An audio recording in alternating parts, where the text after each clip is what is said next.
Hello everyone! Today I will tell you about the film Prey. Enjoy watching! Before watching, please don't forget to subscribe and leave a comment. I'm trying to develop this channel, and your support is the only thing I have.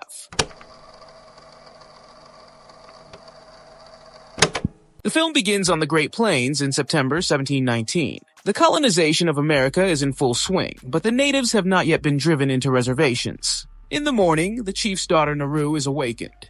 The women are going to collect roots and herbs. Narru, along with her faithful dog, goes with them. But the girl wants to be a warrior. She prefers to practice throwing a tomahawk. While practicing, Narru notices a grazing deer and the girl sneaks up on the animal. A sudden roar in the sky ruins her plans. The frightened deer rushes away. The chase is unsuccessful, the animal escapes.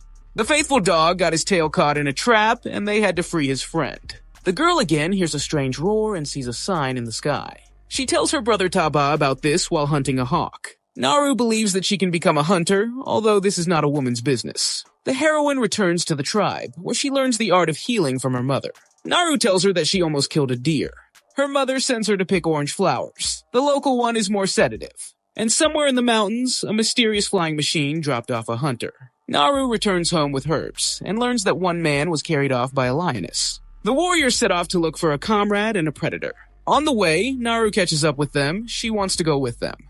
Her brother allows it. Their skills as a tracker and a healer will come in handy. And life in the forest goes on as usual. A small rodent eats an ant, but itself falls into the mouth of a snake. The snake, in turn, becomes a victim of an invisible hunter, who surpasses it in speed. The squad finds a wounded fighter. Although he is wounded, he is alive, while the girl treats the wounds and gives painkillers. The rest make a stretcher from scrap materials. On the way, the wounded man groans that he is cold, but the girl forbids him to cover himself. A decrease in body temperature is the side effect of the herbs. Taabe returns to the forest to track down and kill the lioness. Narru notices a dead snake and a trace of a huge paw nearby. She goes after her brother to warn him. Another warrior goes with her. Having found Taabe, Narru tells him about the trace. The brother says that now they have a more important task, to get rid of the lioness. The girl suggests setting a trap, hiding in a tree, scattering bait.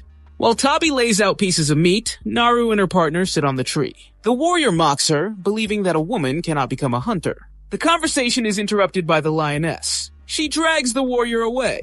The frightened heroine grabs a spear when the predatory cat climbs onto a branch. An outside noise distracts the heroine for a second, and she falls, hitting her head on a stone. Narru comes to her senses in her native wigwam. Taabe dragged her and returned to hunt. The girl wants to go back. There is something else in the forest, but she does not have time. Her brother triumphantly emerges from the darkness of the night. The tribe celebrates. Only Narru is confused by the tracks she saw. Dissatisfied with her behavior, her brother says that she is not ready to hunt. Waking up in the morning, the girl looks at the women leaving. She decides that such a fate is not for her. She takes a weapon and moves in the opposite direction, to hunt. After half a day's journey, the girl notices a spot of green mucus, and next to it another huge track. A fluffy bunny eats grass. A wolf sneaks up on him. As soon as the hare is grabbed in pursuit, something throws the predator aside. The wolf rushes at an invisible enemy, biting his leg. Green blood splashes. The invisible man kicks the wolf, and when it lunges, he attacks with retractable blades. Narru tries to kill a hare for dinner with a tomahawk, but nothing works. Then she weaves a long rope from bark and ties it around a hatchet. It turns out to be something like a scorpion weapon from Mortal Kombat. With this weapon, she kills hares. In the morning, the girl continues to search for the owner of the trail. Following the vultures circling in the air, the heroine comes to a field full of dead bison. Their skulls and ridges are in place, and they themselves are in traps. The hunter following him also stops to inspect the slaughterhouse for skins. In the swamp, the heroine gets stuck in a quagmire and barely gets out thanks to the tomahawk. Soon, she stumbles upon a grizzly on the bank of a river. The bear runs towards her. While Narru hastily throws on the bowstring, the dog leads the bear away. The girl runs after him, cocking the arrow into a firing position, but one arrow does not do much harm to the predator. Narru hides in the dam while the enraged bear breaks down the flimsy shelter. Suddenly, he stops breaking, smelling something else. Narru watches as Grizzly engages in a fight with the invisible hunter. At some point, the bear manages to knock down the impudent fellow, and he leaves with a victorious look. But the stranger gets up and knocks out the grizzly with a powerful hook, lifting it above his head. The girl, terrified, throws herself into a stormy mountain river and swims with the current. Soon her fellow tribesmen find her. They have been looking for her all over the neighborhood for the second day. Narru tells about the mysterious hunter, but the men do not believe her. They want to return her to the village, although the girl is against it. A fight ensues. Narru even beats the warrior until he knocks her out and ties her up, unaware that an invisible man is watching them. At a halt, the Indians see red dots, after which 3 arrows pierce one warrior. The others look out for the attacker while the heroine tries to cut the ropes. He is wounded in the arm, spilling more green blood. But this only angered the stranger. Resembling a predatory animal, the hunter deals with the Indians, receiving more wounds.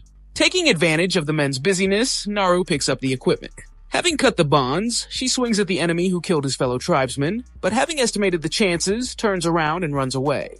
In the field, she is caught by the last of the squad. He sees dots that give away the enemy and wants to shoot him. But the heroine, realizing that they are being aimed at, suggests running away. The Indians run across the field, but the invisible man moves behind him. He catches up with the man and tears him to pieces. Narru falls into a trap. The pursuer, hearing voices, leaves. And white trappers appear, who take her with them. Narru is sitting in a cage in the hunter's camp. A bearded giant with a cigar and wearing a bison skin pokes her with a stick until she intercepts and injures him. The fat man threatens to kill the impudent woman, but the others are interested in what she saw. They catch the invisible man with green blood. Soon the brother and sister are tied to a tree trunk on scorched earth. Ash swirls in the air and traps are hidden in the ashes. Several people watch from afar, not noticing how the invisible man quickly and silently cuts up his comrades from behind. Having killed everyone in an ambush, the mysterious hunter goes to the Indians. In a whirlwind of ash, the camouflage stops working. The heroine believes that he will not touch them. A real hunter is not interested in immobilized targets. Taabe admits that her sister's ideas are very useful. The fact that the Narru exhausted her helped to kill the lioness. The girl does not know if it is possible to defeat this monster. To which the brother says, if blood flows, then it means you can kill. The monster steps into the trap and roars in pain. The other trappers jump out from the ambush. They stretch the chains and throw the net, but the jubilation is short-lived. He destroys the people with a rich arsenal, wrist blades, a shrinking net, a shield, and enormous physical strength, and the fact that muskets take too long to reload and their accuracy is too poor. While the slaughter's going on, Narru comes up with a way to cut the ropes. She pulls the nearest trap with her foot and, dropping a stone, squeezes the shackles with the blades. While the monster jumps through the trees, beating armed opponents, the Indians escape. Taabe for the horses and Narru for the dog. They escape in time. The stranger left 3 bombs for the trappers, after the explosion of which he heals his wounds. In the camp, the rest are preparing for an emergency evacuation. One of them wants to kill the dog, but Narru attacks them and kills him in a knife fight. After freeing the dog, she sends him to look for his brother. One of the survivors comes to the camp. His leg was cut off and he asks for help, offering his gun and instructions for use in exchange. The girl treats the hunter's wound and pulls out one of the stranger's devices. He begins to shiver from the orange pain-relieving petals. A noise is heard nearby and Narru hides. The wounded man tries to crawl away, but noticing the invisible man, pretends to be dead. Due to the lowering of the temperature from the grass, the hunter does not see him, but sees a bloody trail. Still not noticing the survivor, the monster accidentally steps on him, making him scream in pain and kills him. Narru watches from behind a tree, realizing that the medicine made the wounded man invisible to the hunter. He aims an arrow at the dog. Suddenly, Taabe appears from behind on a horse and knocks off the helmet. Narru sees the arrow flying straight to the red dot. Her brother is jumping in a circle, shooting at the monster with a bow. But the arrows do not harm him. Only when her sister distracts her attention, Taabe wounds him in a jump. While the girl is loading the gun, the Indian fights the hunter. But the monster turns on invisibility mode. Narru suggests running away, to which Taabe objects. The girl sees how the hunter pierces her brother through and through. Having removed the disguise, he tries to understand whether she is a threat or not. Then Taabe, with her last strength, stabs him in the leg into the wolf's jaw. Taking advantage of the pause, the heroine escapes. In the evening, the girl sees the surviving fat man. She wants to shoot him, but instead thinks up a cunning plan. Having sneaked up, the girl knocks out the villain with a stone to the head. The fat man comes to his senses from the fact that his hand is being gnawed by rodents. He sees a gun nearby and crawls towards it. Narru is standing nearby. She says that this is for him for drawing blood from her brother.